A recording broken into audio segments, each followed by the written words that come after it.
Retiring with pension and Social Security. Here are 3 things you need to know. These are the 3 things that can make or break your retirement if you're collecting both a pension and Social Security at the same time. Miss any one of them, and you could be walking away from thousands of dollars a year or handing way too much of it back to the IRS. Let's get right into it. Because if you are sitting somewhere between 45 and 65 right now, what I'm about to walk you through could genuinely change the math on when you can afford to retire. Here is the setup. Most people assume that having a pension automatically means your Social Security check gets slashed. And for decades, for millions of Americans, that was actually the case. The rules just changed in a massive way, though, and most folks retiring this year still don't fully grasp what is different. We're covering the new law that rewrote the playbook, the tax trap nobody warns you about, and the timing decision that quietly determines how much money you actually keep. Thing number 1, the Social Security Fairness Act, and why it is the biggest change to Social Security in years. On the 5th of January, 2025, President Biden signed H.R. 82, the Social Security Fairness Act, into law, and this single piece of legislation finished a fight that public servants had been waging for decades. 2 rules vanished overnight: the Windfall Elimination Provision and the government pension offset, known to most retirees by their initials, WEP and GPO. If those acronyms have always sounded like alphabet soup to you, here is the short version. WEP reduced your own Social Security check when you also collected a pension from a job that never paid into Social Security, which mainly hit certain teachers, police officers, firefighters, and older federal workers under the civil service retirement system. Before the repeal, this rule could shave your benefit by up to roughly half of your pension amount. The maximum WEP reduction in 2025 sat at $613 a month, which works out to more than $7,000 a year, gone before the check ever reached your mailbox. GPO was the cousin rule, and honestly, it hit even harder. Your Social Security spousal or survivor benefit dropped by 2/3 of your government pension, and unlike WEP, GPO could absolutely zero you out. Surviving spouses of teachers and firefighters were ending up with nothing. Here is what changed. Roughly 3.2 million people were caught up in WEP and GPO, and the repeal applies retroactively to benefits payable for months after December 2023, which meant a lot of folks received a back pay check.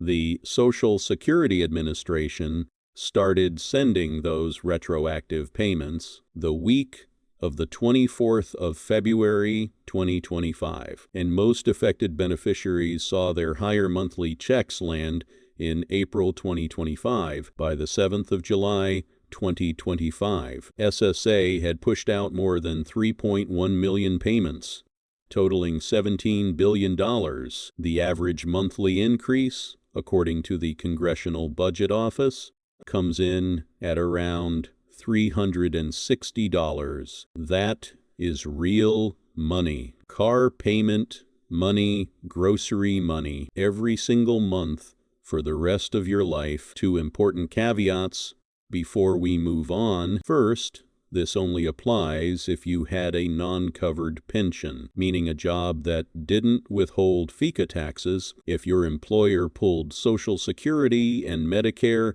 out of every paycheck, WEP and GPO never touched you to begin with, and your Social Security was never being reduced by your pension. That covers most private sector workers. Second, as recently as last year, some retirees were reportedly still waiting on their full benefits to flow through the system. If you believe you're owed an adjustment and nothing has shown up, log into your My Social Security account and check your status directly. Which brings us to thing number 2, and this one tends to ambush new retirees right around their first April after they leave work. Thing number 2. Your pension can make your Social Security taxable. Plenty of people don't realize Social Security is taxable at all, but it absolutely is. And the trigger is a number called combined income. The formula adds up your adjusted gross income plus any non-taxable interest plus half of your Social Security benefits, and pension income counts toward every dollar of that calculation. Here are the thresholds, and pay attention because they haven't been adjusted for inflation in a very long time. Single filer with combined income between $25,000 and $34,000. Up to 50% of your Social Security benefits can be taxed, and above $34,000, up to 85% of those benefits become taxable. Married filing jointly puts you at $32,000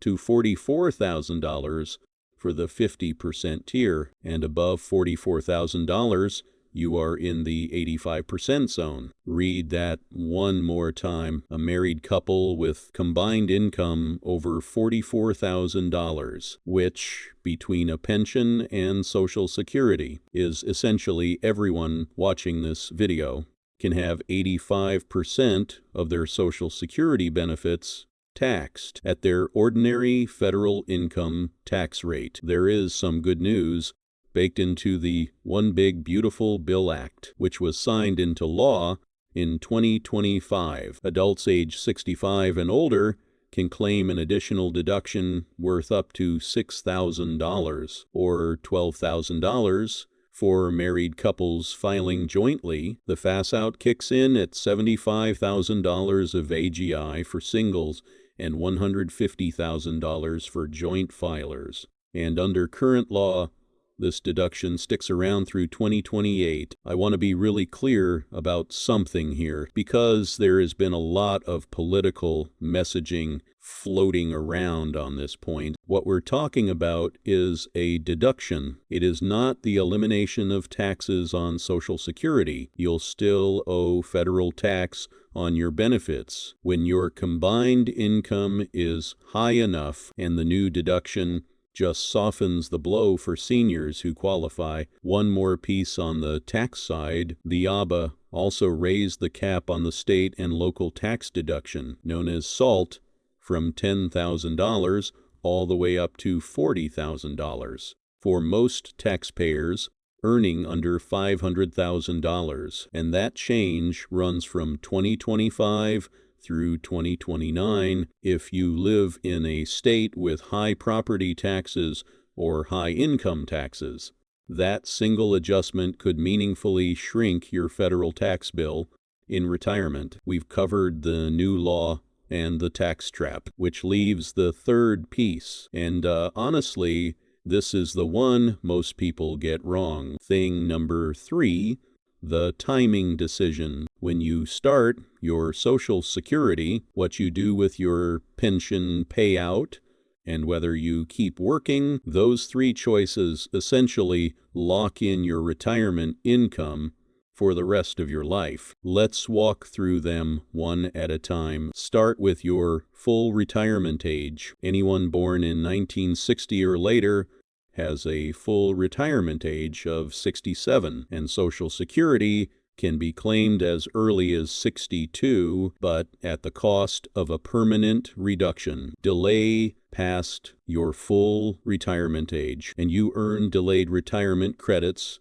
worth 8% per year all the way up to age 70. To put some numbers On that, the maximum monthly Social Security benefit in 2026 lands at $2,969 for claiming at 62, $4,152 at full retirement age, and $5,181 if you wait until 70, and that is a massive spread for the exact same person. Here is something a lot of retirees genuinely don't know. If you claim Social Security before full retirement age and you keep earning a paycheck, an earnings test kicks in. The 2025 limit sits at $23,400, and earn more than that from wages or self-employment, and Social Security withholds $1 in benefits